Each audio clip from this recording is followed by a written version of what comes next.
Alrighty, good morning, everybody. I'm gonna try something a little bit different here. Gonna do a little video lesson. It's not extreme video, but it's at least kind of goes through all the stuff that you're going to be seeing in this week's section. This week we're going to be doing section 7.2. Last week was just systems of equations that had two variables, x and y. Now we're going to get into three of them. Okay, so you're going to notice there's going to be a lot less amount of problems, but they will take a little bit of time. So let's go ahead and let's get this started. First one, just to kind of walk us through everything. Example 1, we're just looking at some equations that have an x, y, and a z in them. Notice instead of ordered pairs, there's ordered triples now, 3 answers. And all it wants us to do for this one is to verify that this is a solution to that system.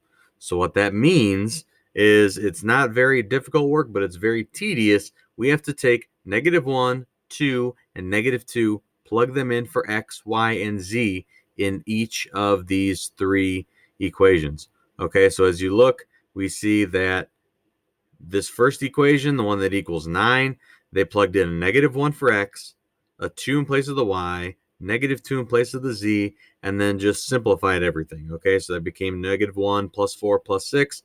It comes out to equal 9, which is what the other side said. So then that one's good. All right, same thing over here. 2 times -1 instead of x, minus 2 instead of y, plus 2 times -2 instead of z. All right, do some multiplication with the ones that it needs. Okay, so 2 and -1 get multiplied. 2 and -2 over here get multiplied. All of that comes out to -2 minus 2 minus 4, which ends up simplifying to -8, and therefore it is a solution because it was -8. All right, we do the same thing with this third one. Don't forget about little negative signs, okay? If x is -1 and you're putting it in place of a negative x, that's a -1, which is becoming a positive 1, okay? So keep that kind of thing in mind, little signs here and there that could mess you up if you miss a tiny little minus sign.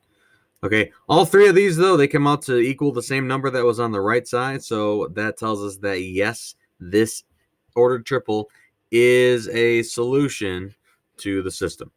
Okay, so that's a big old yes for us. So as we go to the next page, maybe, possibly, who knows? My computer decides to work.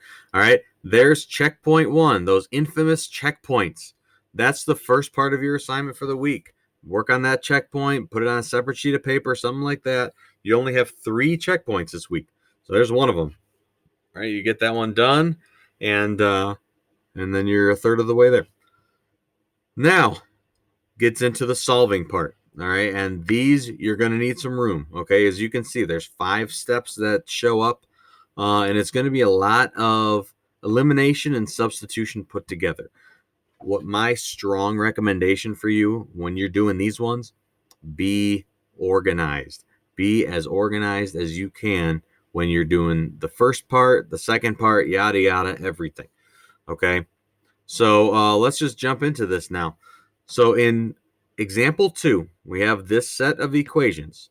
Okay, there's a system of 3 equations that all have x, y, and z in them. What you're going to do first is you're going to choose 2 equations to start off with. Okay, choose 2 equations. Pick your favorite 2. Who cares? Okay, and you want to make it so that one of the variables, either the x's, the y's, or the z's, can get canceled out. My dryer just beeped in case you heard that. That they can get canceled out by elimination. Okay, substitution would be an absolute pain.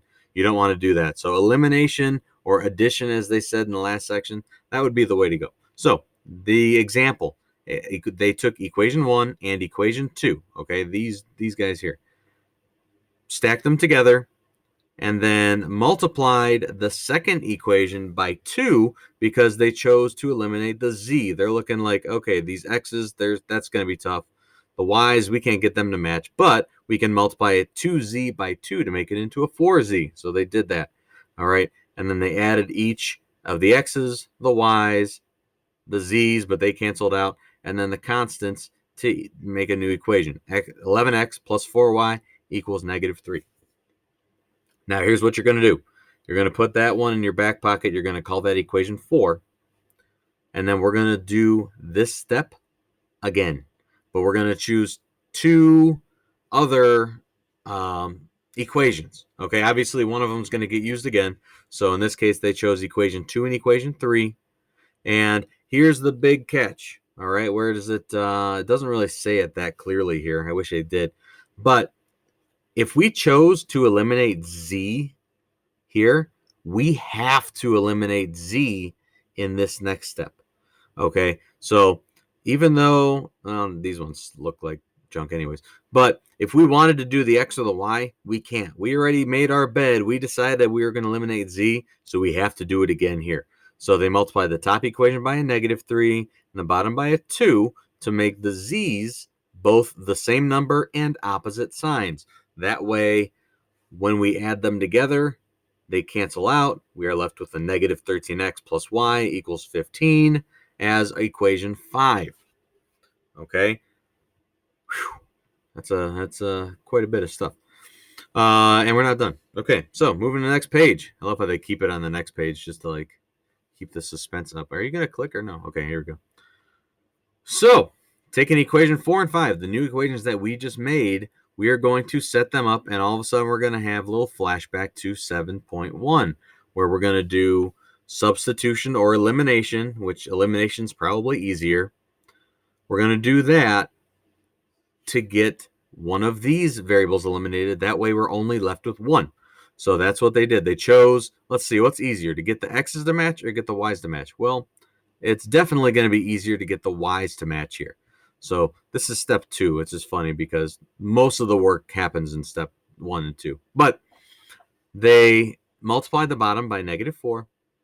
And as you see here, -4y is going to eliminate with that 4y. Added everything else together, you get 63x equals -63. Hallelujah. You divide both sides by 63, and you get x equals -1. We got one of them, guys. All right, we're almost there. So now that we have this, we have x equals -1, this enormous looking equation that they made. We're going to kind of work backwards. We're going to now jump back to one of these equations and plug in that -1 in place of one of these x's. So what did they choose to do? They chose to take that second one, -13x plus y equals 15, put -1 in place of the x because that's what we figured out. So -13 times -1 is 13. Combine everything else, solve. We get y equals 2. Okay. Now, what's less? What is left? There we go. I can speak English. What's left now is, since we know the x is -1, we know the y is 2, we go back to one of the original equations. Okay, I'm not going to go back because it'll take an hour and a half, but go back to one of the original equations. Doesn't matter which one. And plug in the number in place of the x, the number in place of the y, so that way all we have left is something to find z. So that's what they did here. They plugged -1 and a 2. That all ended up equaling 3 on the left side of that plus sign. So once we solved, we end up with z equals -3. And all of your numbers are not just going to be 1, 2, 3 or some variation of it. This is our solution here. -1, 2, and -3. That is our solution. All right, and what you may come across on the notes, or the math lab or whatever you're going to see, is here they put these little brackets in there because they call it a solution set. So don't be thrown off by that. You can just add them in. Sometimes they already include that in there. You just need to add the parentheses. All right, I know those things get annoying. Okay, but hey, look, checkpoint 2. There's the next part of your assignment. Okay, last one of these is example 3. Now, notice one of these equations, I hate the way they do this, but one of these equations is actually missing something. All right, it's got some teeth missing. Right here, this y, there's nothing there. So what we're going to do is, this is actually a good thing for us, because that means we can ignore equation 1 and look at the next 2 equations and get rid of that y. So let's see what they did on the next page. Maybe. Okay, so what they're saying here is they omitted equation 1. They said, who cares about it? And they took equation 2 and 3, as you see, and made the y's match each other. Just to repeat it, equation 1 was missing a y, so we have to eliminate the y in the next set of equations. If you eliminated something else, then it would still, you'd have two equations that have different variables and you wouldn't be able to go anywhere. Okay, well, we can't go anywhere anyways. But all right, so once we eliminate the y's, this became a negative 2y after multiplying everything by negative 2. Add them together. Here's equation 4 that they made up. Okay, but it's got x and a z, so they took this x and z equation, this equation 4, and the equation 1 from the beginning, and stacked them together to make a nice little elimination problem. And look how beautiful this is. I mean, just take a second to bask in that. X and negative x, they're already going to cancel out. You don't have to do anything. Just add them together. Boom, boom. We get a negative 2z and a negative 10 on the other side. Z comes out to equal 5. All right, so we got one of them.